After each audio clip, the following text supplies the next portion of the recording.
Ito yung bakal po, mga kalingap.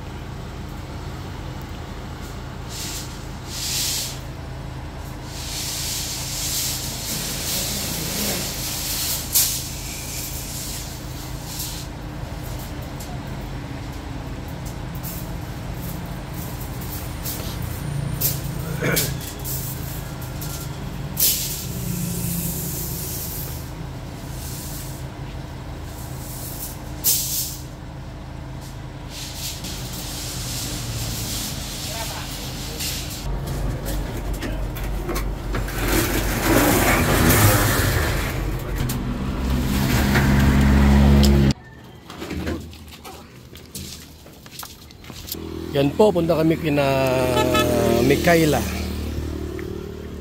mga kalingap, dahil muli natin nadalawin dito, mga kaibigan. Dalawin natin dito yung sila, yung bahay po nila. At nag-iipon tayo ng materialis po para sa bahay. After po nung bahay po ni Tatay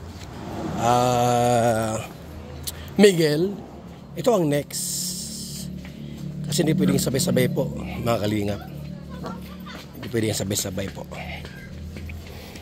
After doon, dito naman sila tatakbo. Kasi po ito ay napakalayo. Yung karpintero natin ay Team Kalingap, carpenter po yan. Hindi ako nakuha ng ibang karpintero at minsan ay mabagal. Mabagal gumawa.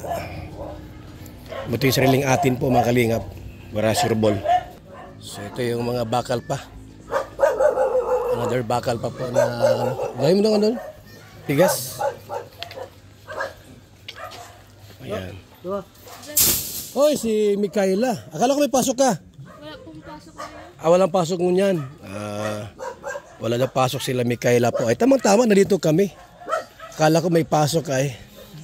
So ito po yung hollow blocks natin, no. Ito po ay 1,000 po hollow blocks. Kulang pa ito, mga kalingap. Kasi yung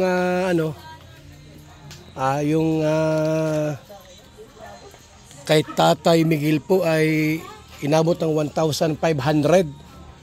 Ibig sabihin po, ito po kina Mikaela, ganun din po yan, mga kalingap. Abutin nyo ng 1,500. Sure bull yan. Yung isda natin, saan na? O yan na muna at sino maluto? Yung magaling magluto. Si Gilbert. Wala mang siling binili. Gulay. O sige na. Huwag kang sili para manamit. Kulang yung pera mo. Dagdagan mo yan. Para sure bulit. Mga tatlong pitsay. So yan po. Mga suki. Mga kalingap. Usong yan ang ate. Usong yan ang sa labasan, dami nagbebenta ng rambutan, Ano pala yun? August pala yan, saka September. Parang Davao po. Yung isa bumili. Sila na nagpitas. Sa Davao po, August ang doon? Fruit month, Davao. August hanggang September. Durian, marang, mangga. Number 1 sa Davao yan. Dito po sa lugar nila, Mikaela ay rambutan. Lukban. Lukban. Ganun. Ito may lukban dito. Nay, may binili kaming isda sa bawan para bago kami umalis. Ay makain muna. Okay lang po, Nay. Tumataba ka ngayon Umalis na si Mister, magtaba ka na lalo. Umalis na si Mister, alis na. Malis din po. Kaya parang 5 days lang siya dito Nay, unti-unti yung nyo. Baka kung sa isang linggo may maggiba sa bahay ninyo. Ay, sila po ang gigiba, hindi ko po. Hindi. Sila ang gigiba, yung karpintero. Ba't may gigiba dito? Makikiusap po sana ako dyan sa mga Ngayon, saan ka titira?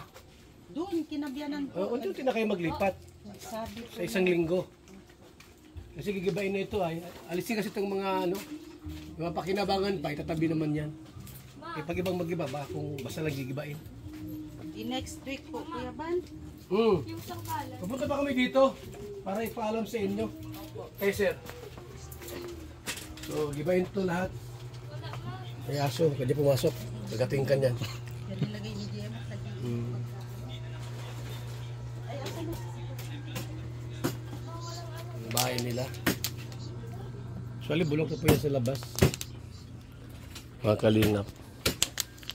Bulok na sa labas yan eh. Yan o. Dapat si Ayo dito ang supervisor eh. No? Ikaw supervisor dito. Ha? Tapos, Ha? pakyaw mo nila. Pakyaw mo nila. Dili man pakyaw to araw-araw. Yan o, sira na po mga kaibigan. Yan o, sira na po. Wala na oh. Sira na po yan. Talagang palitan na po mga kalingap. Itong bahay po nila nanay at ni Mikaela po. Gabok na, no? Gabog na kayo, puro Gabok na. kahoy. Puro kahoy ay. Puro kahoy. Yan. So, kulang pang hollow blocks po. 1.5 yan. Ganun kalaki rin po kay Tatay Miguel ang ipapagawa po natin. Halos magkasing laki lang po. 2 kwarto. 2 rooms. Ayan. So dito po may mga puno ng suha. At may mga puno ng ayan oh, rambutan. Mga kalingap. At mga suking tigpaminaw. Nagluto kami dito para magkain. Muna bago umalis. Mga kalingap. So yan po no. Si Mikaela po ay may allowance sa atin. Mga kaibigan. From Ate Christy. Yan. Bali weekly po ay 1,000. Ako 2 weeks na walang naibigay kaya 2K po yung ating ibigay ngayon. Salamat kay Ate Christy at sa mga sponsor natin. Bigyan natin. Oh, bigyan mo kay kay Mikaela. Galing kay Ate Christy yan.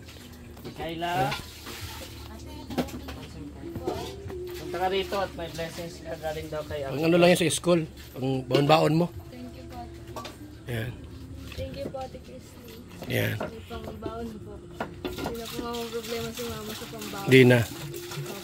Yung kay mama mo, pang-date na niya sa pang-date ni mama mo sa boyfriend niya. Joke lang. Sa bawal, no? Oo. Yan walang pasok ngayon. Bukas may pasok ka. Meron po. Ngayon lang po wala kasi po. Pista daw po din. Ah, pista? Mamista tayo doon. Makikikain tayo.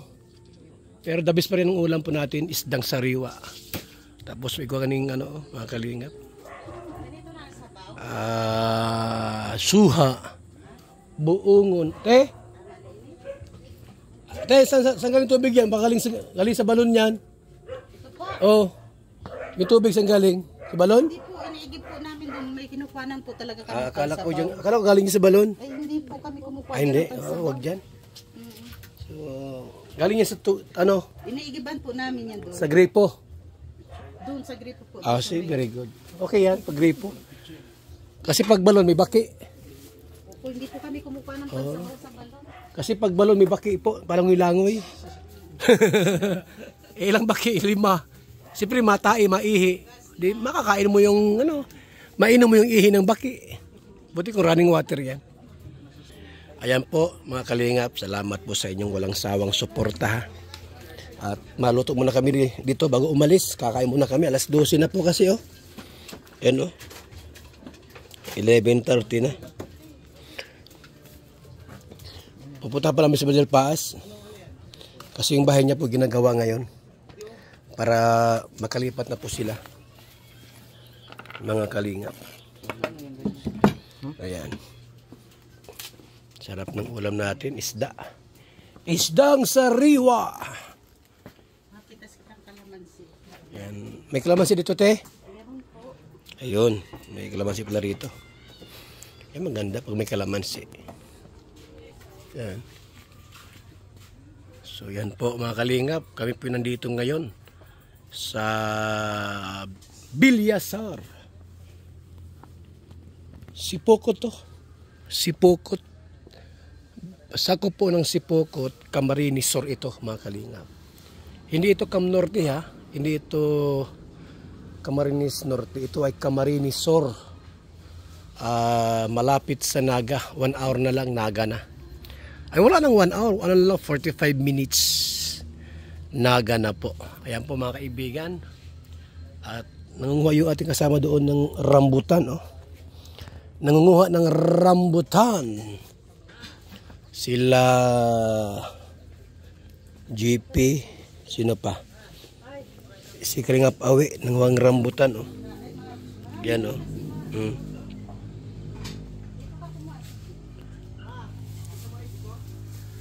Ang kilo po dito ng rambutan, diyan sa highway po ha, sa labas, 70 pesos kilo, 70 po.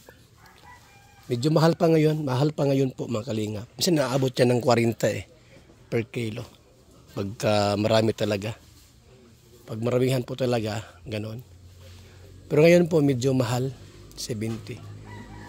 Sa bayan po, no, 100 to 120 per kilo ng rambutan. Matamis. Opo, matamis po talaga yan, mga kalingap. Ayan. Shout out po sa ating lahat.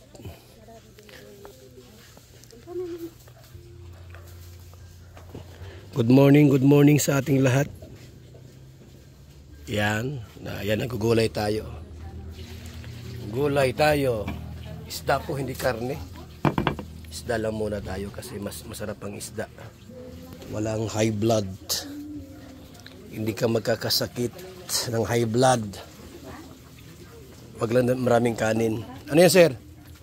Hindi na binaak. Baak-bakin mo yan. Ba't di binaak doon sa ano? Hindi binaak doon sa binilhan nyo? Ang bihira. Pasaway naman. Oh. Yeah, okay na yan. Hindi, dalawa lang. Oh. Okay na yung dalawa lang. Ito, huwag mo nang baakin yung maliliit. Yung malaki lang. Yung ganyan lang, oh. Okay na yan. Yan. Wala na. Okay na yan. Punti lang pala yung malaki. Okay na yan. Ayos na yan. Huwag mo nang baakin yan, ha. Oh, sige. So, yan po. So, yan po, ha, mga kalingap. Tayo po ay nandito nganyan kina Micaela at ang next po nating babahayan po ay sila after po kay Lolo Miguel. Ang ating next pong babahayan po mga kaibigan, nag-meet na yan, nagkita na sila ni Biancy at saka si Micaela po last 1 month ago o higit 1 month po. Nagkita na po sila nila ni Biancy at ni Micaela. Nag-usap na rin po sila, no? One time na dinala ko doon si Micaela kina Biancy. Nagkita na po sila. Grabe yung bahay po ni Biancy, malaki. Ang daming poste po nung duman ako doon, nasa 10 poste yon. Binilang ko ay 10 poste po mga kalingap. Yung bahay ni Biancy. Ang laki Grabe. Ilang kwarto po? 3, 4. May second floor pa nga yun bahay ni Biancy. Talaga naman, no, naman, di ba? Nakaka-proud naman sa kanila. Kasi po, mga kalingap, isa po sa pinakamalaking pabahay po natin kalingap, headed by Kalingap Prab, kay Biancy. Halos po, yun ang pinakamalaki pong pabahay po mga kaibigan. Sa ngayon po, mga kaibigan, mga kalingap. Ito yung next nating babahayan, kina Micaela, mga kalingap. Maraming salamat po sa ating lahat. Mabuhay and God bless po mga kalingap at mga suking tigpaminaw. Thank you po. God bless sa ating lahat.